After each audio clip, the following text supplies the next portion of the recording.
부산시의 싱크탱크인 부산연구원의 연구원들이 외부 강의 같은 대외 활동에 열을 올리며 수당을 부수입으로 한몫 챙기고 있습니다. 본업은 언제 하나 싶을 정도로 과도하다는 지적인데 조직 책임자인 원장도 마찬가지였습니다. 주우진 기자의 단독 보도입니다. 부산연구원은 지역 현안 문제를 분석해 대안을 제시하고 시정 정책을 개발하는 종합 연구기관입니다. 그런데 소속 연구원들은 연구라는 본업보다 외부 강의나 서면 자문 등의 대외 활동에 더 열을 올리고 있습니다. 전체 건수가 꾸준히 늘어 지난해 1,147건을 기록했고 수당도 역대급인 2억 4천여만 원을 받았습니다. 올해도 지난 9월까지 992건 대외 활동에 2억 원 넘는 수당을 챙겼습니다. 허술한 대외 활동 규정을 악용했습니다. 다른 기관들처럼 월 3차례, 연 36차례로 제한했지만 원장 승인이 있거나 서면으로 하는 활동은 예외로 뒀습니다. 제한 규정이 좀 느슨하다 보니까 사실상 무한대로 확장할 수 있는 그런 구조였습니다. 이 대외 활동이 자칫 과도하다 보면은 이 주객이 전도되는 상황이 발생할 수 있을 것 같습니다. 이 때문에 지난해 연구원 전체 46명 가운데 14명이 연 36차례를 초과해 대외 활동을 했습니다. 한 번에 수십만 원씩 수당을 받아 1,000만 원 넘게 챙긴 연구원도 6명이나 됩니다. 반면 이들의 연구 실적은 부진해 책임 연구 과제를 겨우 한두 건 하거나 아예 한 건도 없는 경우도 있었습니다. 원장도 밖으로 돌았습니다. 취임 뒤 지난 1년 동안 53차례 대외 활동으로 1,200여만 원을 챙겼습니다. 공식 활동이라지만 정작 조직 관리는 손을 놓고 있다는 지적입니다. 외부 활동에 대한 부분들을 적극적으로 함으로 인해 갖고 내부 연구자들에게 정보를 제공하고 연구의 질을 높이는 역할을 한다고 생각을 하고 있지만 좀 과도한 대외 활동 부분에 대해서는 절제하고 자제할 수 있도록. 부산연구원은 관련 규정을 개정해 앞으로 무분별한 대외 활동을 막겠다고 밝혔습니다. KNN 주우진입니다. 부친상을 이유로 형 집행정지를 받고 구치소를 나온 50대 마약 사범이 1년 반 동안 전국을 돌며 마약을 팔다가 경찰에 붙잡혔습니다. 와스라 불리는 경찰의 수배 차량 자동 검색 시스템이 검거에 한몫했습니다. 이민재 기자의 보도입니다. 경찰이 승용차에서 한 남성을 끌어내립니다. 경찰 검문이 시작되자 화장실에 가겠다고 고집을 부리더니 이번엔 휴대전화와 가방을 가져다 달라며 고함을 칩니다. 아니 여기 더 빨리 해. 왜 이렇게 흥분하시는지? 제가 좀 일 안 합니다. 가방 수색을 거부하고 난동을 부리더니 결국 도주하다 체포됩니다. 그 사람이 저기 화장실 좀 가자고 계속 이렇게 경찰이랑 같이 동민에서 화장실 가서 저기 앞에서 실랑이 하다가 결국 잡혀갔어요. 알고 보니 이 남성 마약 판매 혐의로 구치소에 수감됐다가 부친상으로 형 집행정지를 받고 임시 출소한 뒤 1년 반 동안 전국을 돌며 마약을 팔아온 50대 A씨였습니다. 경찰은 수배 차량 자동 검색 시스템 이른바 와스를 통해 A씨를 추적해 검거했습니다. 이곳에서 검거된 A씨의 가방에선 800명이 동시에 투약할 수 있는 마약도 발견됐습니다. 도피 행각은 A씨 대포 차량 번호가 와스에 등록되자마자 막을 내렸습니다.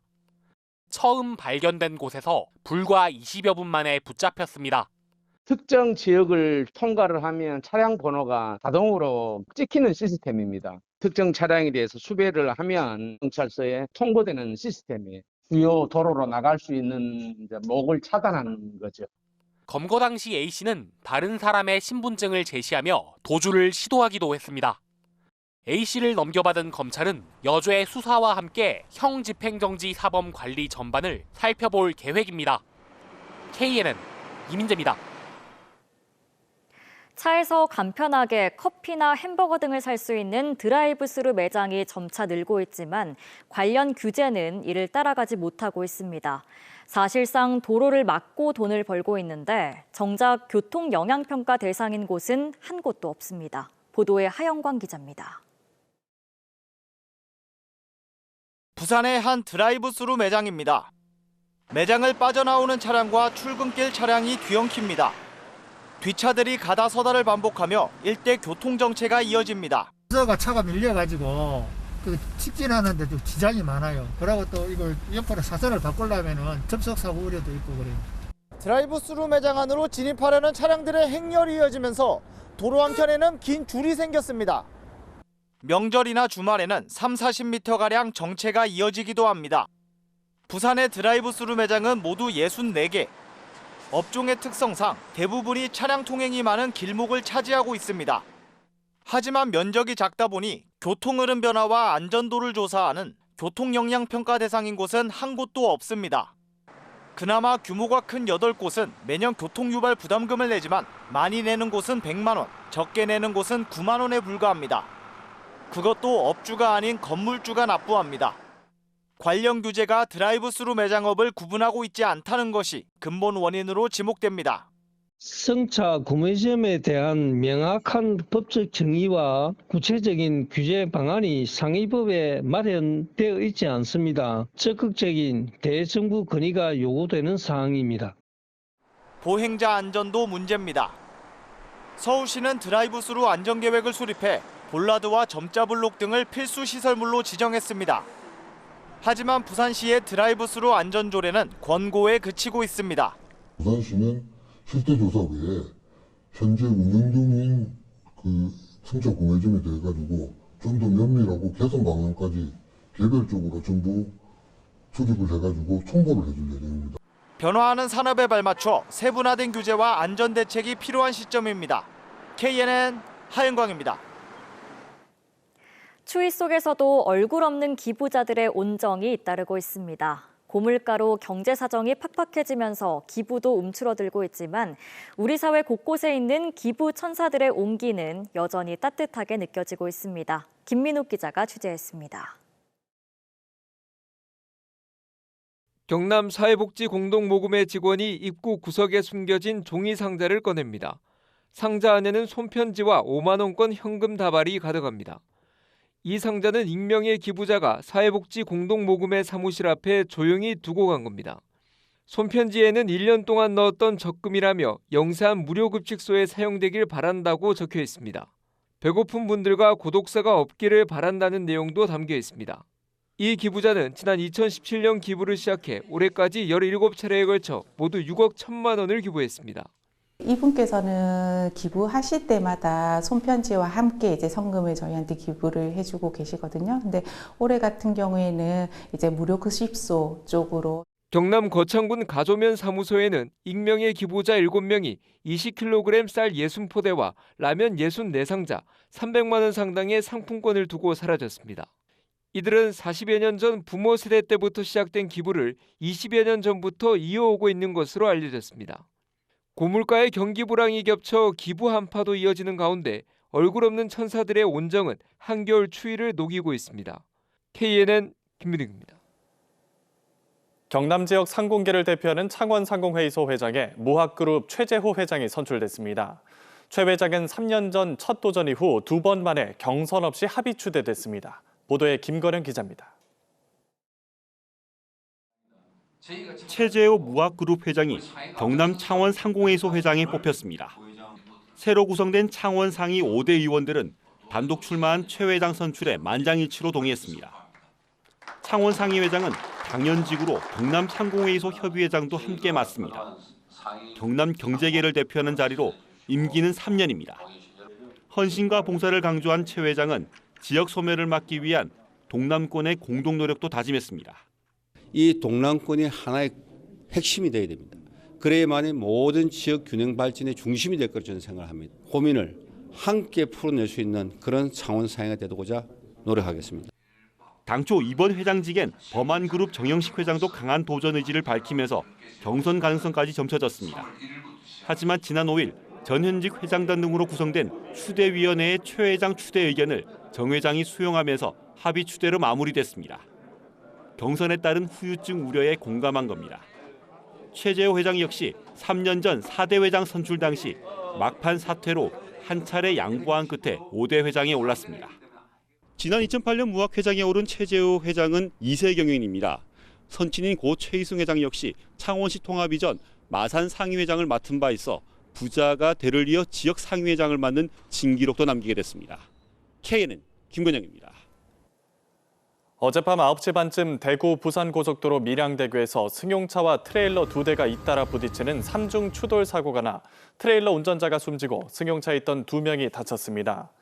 오늘 오전 8시 반쯤에는 남해고속도로 2차선 장윤아들목 인근에서 1톤 트럭 등 화물차 3대와 승용차가 추돌해 3명이 병원으로 옮겨져 치료를 받고 있습니다.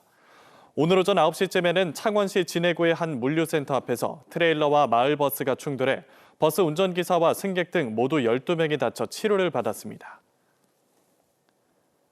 창원과 통영 거제의 섬 주민들이 내년 3월부터 1,000원으로 여객선과 도선을 이용하게 됩니다.